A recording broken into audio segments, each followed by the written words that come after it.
Bienvenidos y bienvenidas a la cápsula de innovación, la inteligencia artificial que ve más allá de nuestra piel.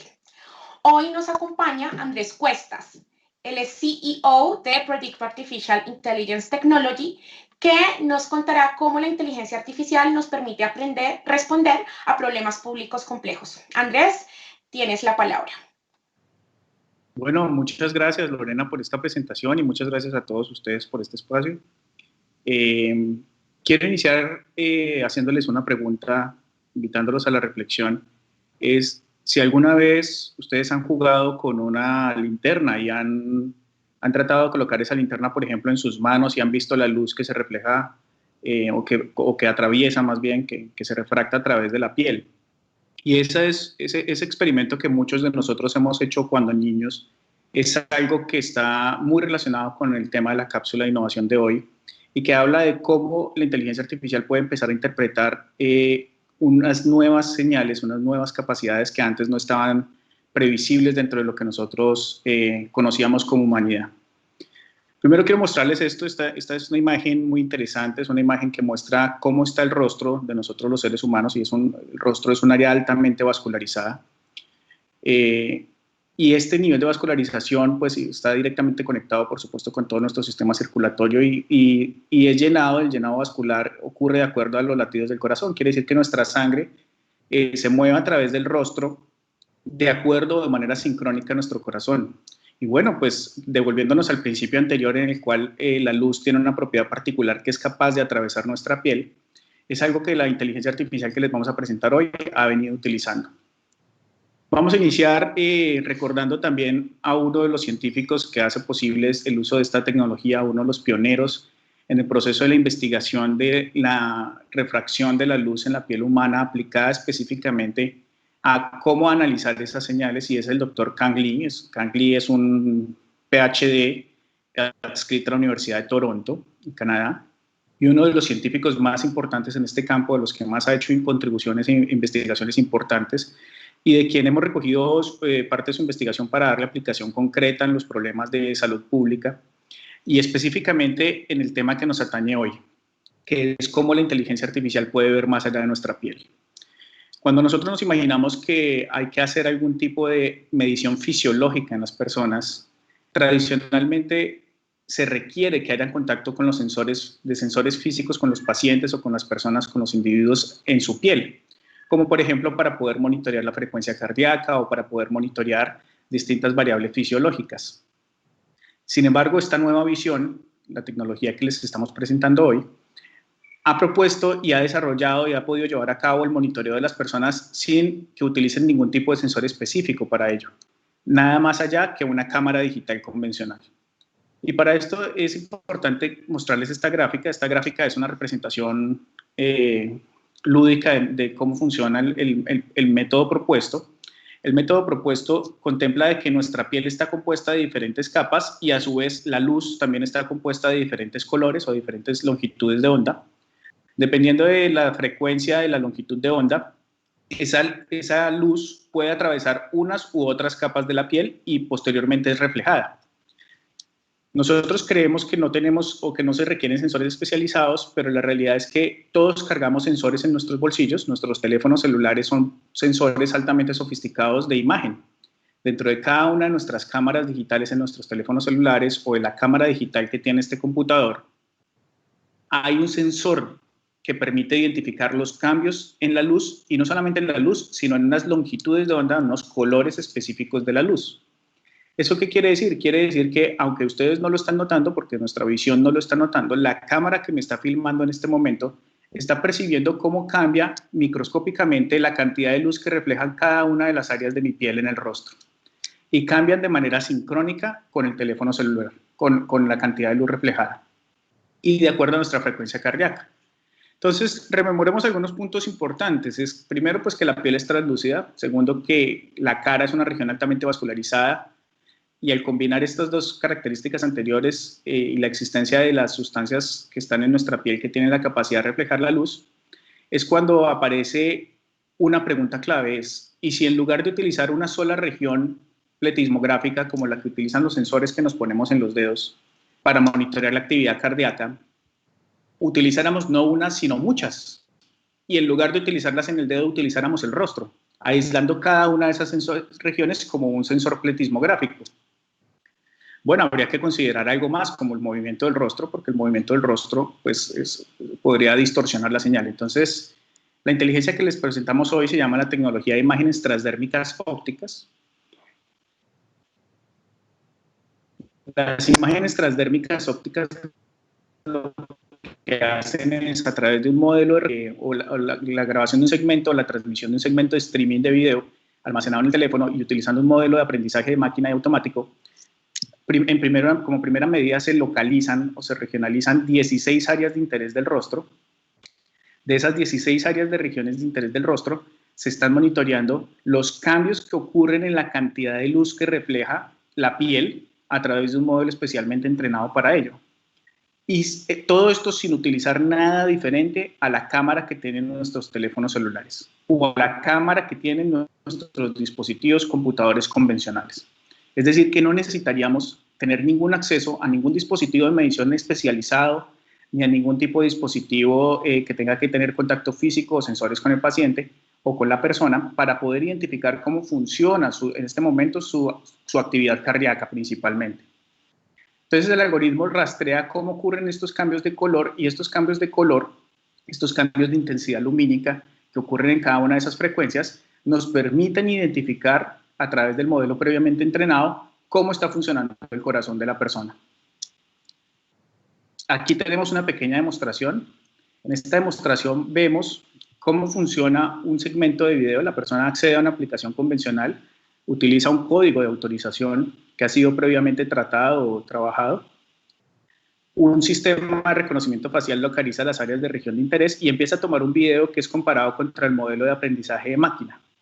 Esto quiere decir que la persona no tiene que tener ninguna formación médica salvo seguir las instrucciones que le son mostradas en pantalla. Utilizamos un protocolo ultra short de 30 segundos. Quiere decir que nosotros solamente requerimos que la persona mantenga la cámara aproximadamente 30 segundos mientras el sistema está realizando o sensando cada uno de los cambios de color que están ocurriendo en su rostro. Y con estos cambios de color y de intensidad lumínica son procesados a través de un núcleo de Machine Learning e interpretados como señales fisiológicas de diferentes métricas muy importantes. Vamos a hablar de las métricas que podemos ver.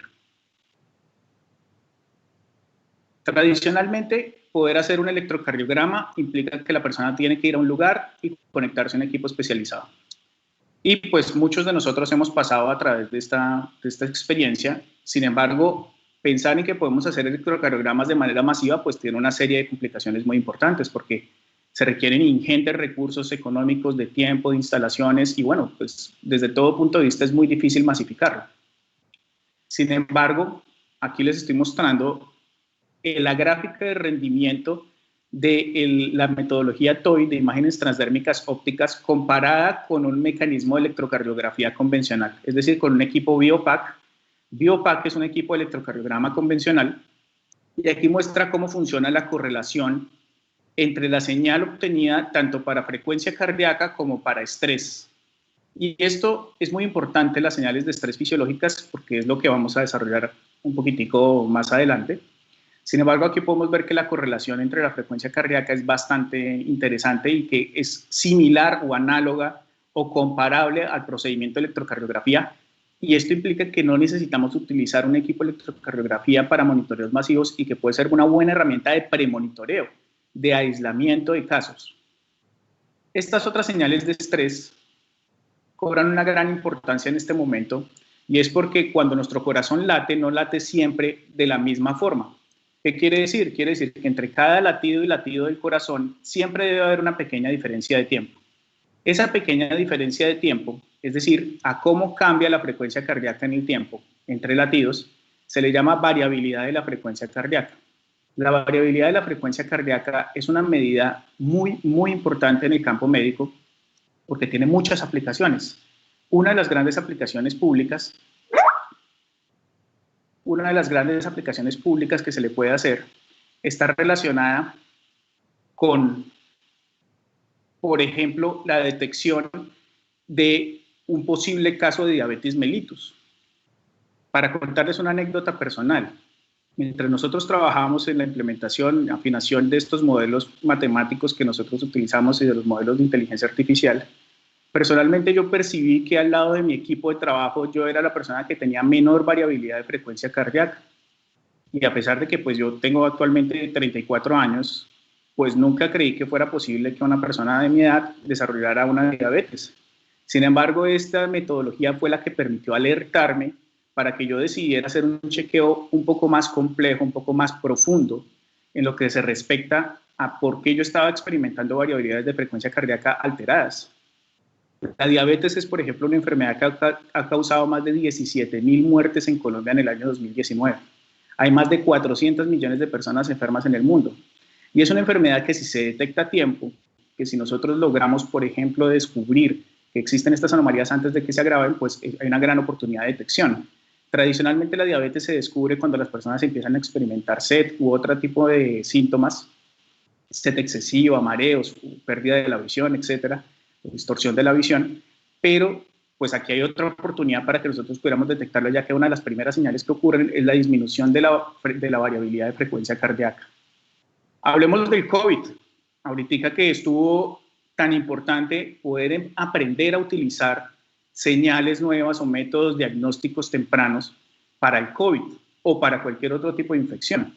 Resulta que cuando nuestro cuerpo se está enfrentando a una reacción inflamatoria y lo que causa el COVID es una reacción inflamatoria severa en las personas que lo llevan mal. Esta reacción inflamatoria, el incremento de las sustancias inflamatorias en el cuerpo, como por ejemplo unas determinadas sustancias que son como la proteína C reactiva, la interleuquina 6, son una serie de sustancias que están en nuestro cuerpo que son señales químicas y respuestas fisiológicas a la inflamación, se incrementan, y a medida que se incrementan, el mundo ha descubierto que la variabilidad de la frecuencia cardíaca se disminuye. ¿Qué quiere decir eso? Quiere decir que el corazón late cada vez más, con menos diferencia entre cada uno de sus tiempos.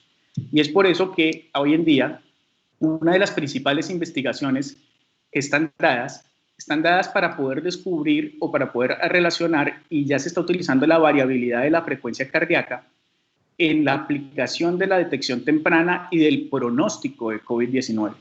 ¿Por qué? Porque permite la identificación de las personas que están experimentando una menor variabilidad de frecuencia cardíaca, y al experimentar una menor variabilidad implica que esta persona podría estar, si esta tasa de variabilidad de frecuencia cardíaca disminuye en el tiempo, esta persona está en curso de un proceso infeccioso aun cuando no presente síntomas aparentes. Esta herramienta nos permite actualmente detectar cambios en la variabilidad de la frecuencia cardíaca que son indicadores directos de incremento de sustancias inflamatorias asociadas a un proceso infeccioso. Y es aquí donde la inteligencia artificial tenemos que preguntarnos en qué otros campos, aparte de los que nosotros hemos visto, podría operar. Por ejemplo, en procesos de telemedicina, en procesos de monitoreo remoto de pacientes, en los procesos de nuestra vida diaria de la detección o la prevención temprana de enfermedades como la diabetes, en procesos de cómo las EPS, por ejemplo, pueden pronosticar qué personas que están enfermas de COVID-19 a través de un monitoreo diario resulta imposible hacerles un electrocardiograma todos los días para censarles la variabilidad de la frecuencia cardíaca. Pero si tienen en su teléfono celular este dispositivo, este código de software, existe la posibilidad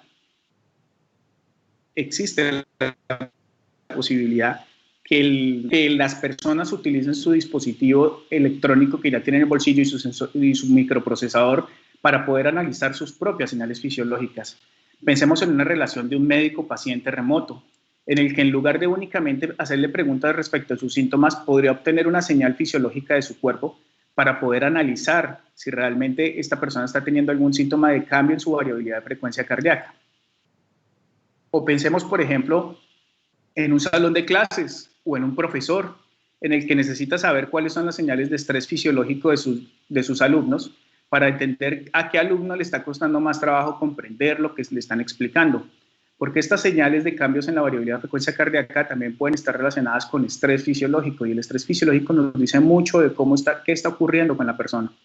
Entonces, hay múltiples aplicaciones de esta tecnología en la que se abren las puertas a una nueva era en la que la inteligencia artificial puede empezar a comprender a los humanos, incluso de formas en las que ni siquiera los mismos humanos nos comprendemos. Nosotros tenemos una serie de capacidades sensitivas o una capacidad de percibir el otro, cómo se está sintiendo. Sin embargo, esas capacidades, aunque tienen una fuerte conexión con nuestro rostro, nuestras expresiones faciales, aún carecen de la capacidad de poder sensar la fisiología. Y hoy en día ya podemos dotar a las máquinas de la capacidad de sensar cómo está funcionando nuestra frecuencia cardíaca, cómo está funcionando nuestro nivel de estrés fisiológico desde el punto de vista de actividad del sistema nervioso autónomo, para aplicarlo a nuestro favor. Esta tecnología, por ejemplo, ha sido integrada en uno de nuestros dispositivos más exitosos también. El dispositivo que estamos viendo en pantalla es un dispositivo que toma 200 fotografías por segundo de los ojos y calcula la dilatación y la contracción de la pupila utilizando también un algoritmo de inteligencia artificial. ¿Y por qué esto es importante? Porque aunado a la tecnología de imágenes transdérmicas ópticas, tenemos la capacidad de medir no solamente el estrés fisiológico derivado de la actividad del sistema nervioso autónomo, sino otro marcador del sistema nervioso autónomo que es el incremento o la dificultad de la carga cognitiva, qué tanto le cuesta al cerebro resolver un problema o afrontarlo, causa dilataciones de la pupila. Estas dilataciones pupilares es otra forma de aplicar esta tecnología, como la mencionaba anteriormente. Entonces, nuestra máquina también incorpora no solamente el mecanismo de análisis de reconocimiento facial desde el punto de vista de expresiones, el análisis de reconocimiento pupilar, sino también tiene la capacidad de analizar cómo está funcionando la frecuencia cardíaca de la persona sin siquiera tocarla. Esta máquina actualmente es utilizada, por ejemplo, para medios de análisis cognitivo, para poder evaluar si los niños saben leer bien, con qué frecuencia saben leer bien, si están comprendiendo, qué tanto nivel de esfuerzo cognitivo tienen que hacer para comprender un determinado tema, un determinado párrafo, para los aplicantes de empleos, para hacer pruebas de incorporación de los aplicantes de empleos, o para evaluar dificultad relacionada a la alta carga cognitiva en procesos de investigación, por ejemplo, de fraudes. Cuando una persona no está siendo veraz al responder preguntas, al no ser veraz al responder preguntas, es más probable que se presente una carga cognitiva alta. Entonces, esto puede ayudar a orientar una investigación sobre qué personas experimentaron una carga cognitiva más alta para poder revisar más en detalle este tipo de cosas. Quiero terminar contándoles acerca de que Colombia tiene más teléfonos celulares que personas. Y esto, indiscutiblemente, es algo que nos invita a reflexionar mucho, que la cosa más apasionante de esta tecnología es que pasamos mucho tiempo en nuestros teléfonos celulares. Y todo parece indicar que tendremos aún mucho más tiempo en nuestros teléfonos celulares a medida que transcurre. O sea, es una tendencia creciente, más no decreciente. Y cualquier tipo de tecnología que podamos incorporar en estos teléfonos tiene un gran potencial, sobre todo si tiene la capacidad de aportar a nuestra salud, tiene la capacidad de dotar a un gobierno de poder monitorear masivamente a las personas que están enfermas o que están en curso de un proceso infeccioso como el COVID-19 y están en cuidado en casa, para poder pronosticar, por ejemplo, cuál va a ser la cantidad de camas de esas que se van a requerir para esas personas con base en su pronóstico, que su pronóstico es más probable que se deteriore. Y esto, pues además de las comorbilidades y de los factores genéticos y los factores de riesgos que están asociados al tema del COVID, pues puede ser alimentado con base en señales de la propia fisiología de la persona y con base en señales tomadas inclusive varias veces durante un día, porque ya no necesitaríamos, desde el punto de vista de un prediagnóstico, hacerle un electrocardiograma a la persona. Bueno, pues si contamos con el dispositivo en ese momento, fabuloso, pero ¿cómo monitoreamos de pronto 100.000 personas infectadas en la casa? Pues utilizando esta aplicación es una gran oportunidad para ello. ¿Cómo podemos utilizarla? Finalmente, quiero contarles que nuestra compañía es una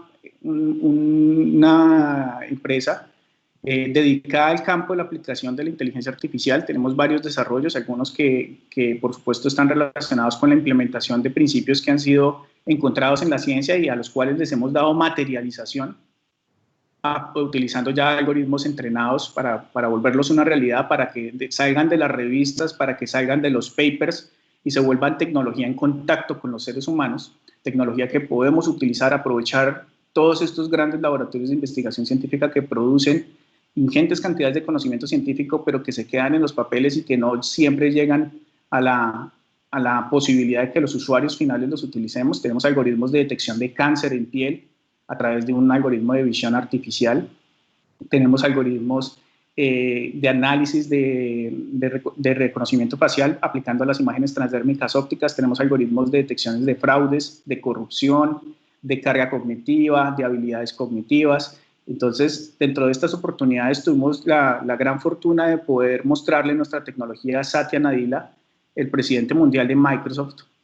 Y bueno, pues esto fue un verdadero honor para nosotros poder mostrarle esta tecnología a uno de los líderes que más nos ha inspirado, uno de los grandes que ha logrado un gran cambio, no solamente en esa compañía, sino en general en el mundo de la tecnología. Ha sido una persona que ha marcado una pauta muy fuerte. Y bueno, gracias a ello tuvimos la fortuna de contar con la posibilidad de firmar con Microsoft un MIU, Memorando de Entendimiento, como aliados estratégicos para Colombia en la aplicación de la tecnología de inteligencia artificial. Y bueno, nos sentimos orgullosos de poder haber logrado esto, y también pues queremos invitar a todos los participantes en este importante evento a que veamos en la inteligencia artificial más cosas de las que salen en Hollywood, que veamos en la inteligencia artificial una forma de resolver problemas nueva, le demos cabida a este nuevo mundo, o sea, tengamos la capacidad receptiva para poder abrirle espacio y poder descubrir estas nuevas habilidades y estas nuevas capacidades que se esconden dentro de ella. Y bueno, la pregunta es, ¿cómo está aportando la inteligencia artificial en la construcción de soluciones para nuestros problemas de país? Y bueno, esta podría ser un granito de arena, una pequeña arista que se le puede dar de aporte a la solución de problemas. Como lo mencioné anteriormente, los problemas, por ejemplo, de corrupción pueden ser abordados con una inteligencia artificial, probabilizando el comportamiento humano, haciendo análisis cognitivos para poder detectar a los humanos que posiblemente estén incursos en medios de corrupción o en conductas de corrupción. Por ejemplo, con la inteligencia artificial que tiene la capacidad de ver las señales fisiológicas a través de las cámaras, podemos dar un nuevo impulso a estas comunidades vulnerables, a estas personas que no tienen la capacidad de ir a un centro médico, que están remotas, en la que un médico podría conectarse y además de simplemente obtener información de la que puede obtener en una simple conferencia, puede obtener información relacionada con su fisiología. Vamos a irnos a las preguntas porque se nos acaba el tiempo. Entonces veo aquí que hay 3 preguntas.